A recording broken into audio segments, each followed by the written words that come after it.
এখন যেখানে এসে উপস্থিত হয়েছি জায়গার নাম হচ্ছে জেদ। এটা হচ্ছে কালিয়ানাগের মন্দির।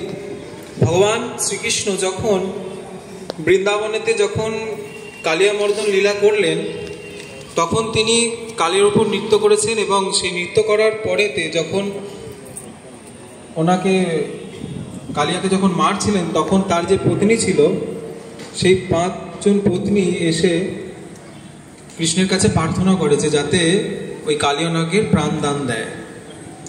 তো তখন কৃষ্ণ তিনি তো করুণাময়, তিনি কালিয়ানাগের প্রাণ দান দেয়, কিন্তু একটা শর্তে যে সেনাকে ওই বৃন্দাবন ছেড়ে চলে যেতে হবে।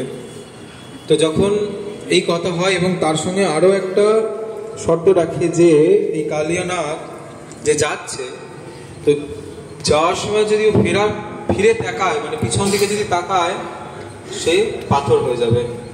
তো যখন ওই বৃন্দাবন ছেড়ে আসছিলেন এই পথ দিয়ে যখন তিনি যাচ্ছিলেন তখন এই সময় তিনি পিছনে ঘুরে দেখেন। তো যখন দেখেন তখনই তিনি সেই মুহূর্তেই পাথর হয়ে যান। তাই সেই তখন থেকে কালিয়ানাগ এখানে পাথর হয়ে আছে। তো এখানে এখানে কালিয়ানাগ পাথর হয়ে আছে। তো এখানে যেটা মান্যতা বলা হয়,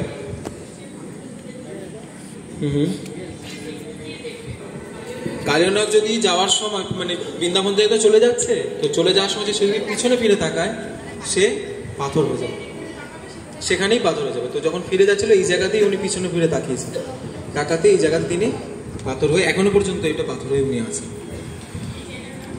এই জায়গার নাম হচ্ছে জেদ কালিয়ানাগ মন্দির বলা হয় জায়গাটা, কালিয়ামর্দন। তো এর যে আমাদের যে কালিয়ানাগের যে লেজ বলা হয় এটা আমাদের বৃন্দাবন পর্যন্ত বিস্তৃত, মানে এতটাই উনি লম্বা। হ্যাঁ হ্যাঁ হ্যাঁ। তো যখন আমাদের ব্রিটিশ শাসন ছিল যখন, তো ওনারা তো বিভিন্ন রকম চেষ্টা করছিল যাতে বিভিন্ন রকম যেমন আমাদের হয় এখন আমাদের অনেক কিছু জায়গা উদ্ধার করার চেষ্টা চলছে বৃন্দাবনের। তো সেরকম ওনারা এটা শোনার পর খোদাই করেছিল এখানে, মানে খোদাই করতে রক্ত বেরিয়েছিল ওই জায়গা থেকে।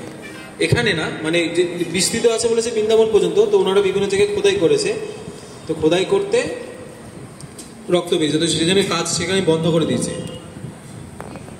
আর এখানে এই পাশেই আরেকটা এখানে একটা কুণ্ড আছে, এই যে জায়গাটা, এই কুণ্ডটা এটাই মাহাত্ম্য আছে যে এই কুণ্ডতে কেউ ডুবে না, মানে স্নান করতে নামলে ডুববে না কেউ, মানে ভেসে থাকে সবসময়। এটা এখানে মাহাত্ম্য, এটাই তো বৃন্দাবনের আমাদের না। এটা এটাতে কোনো ভগবানের লীলা নেই, এইটুকুই মাহাত্ম্য যে এখানে স্নান করলে ভেসে থাকে। আর এই জায়গা কখন মানে এমনি সময় ভরে না, বর্ষার জলেতেই এটা ভরে থাকে, অন্য সময় ভরা থাকে না। আর এই আমাদের এই কালিয়ানাগ মন্দিরে এখানে যে আমরা এসেছি, এখানে পুজো দিলে মানে পুজো দিলে বা ওনাকে শ্রদ্ধা করলে, প্রণাম আদি করলে, এনার কাছে কীর্তন করলে ইনি আমাদের যত সবার বলেন কাল সর্প দোষ থাকে সেই কাল সর্প কেটে যায়। প্রদীপ ছিল গুরুদেব কি।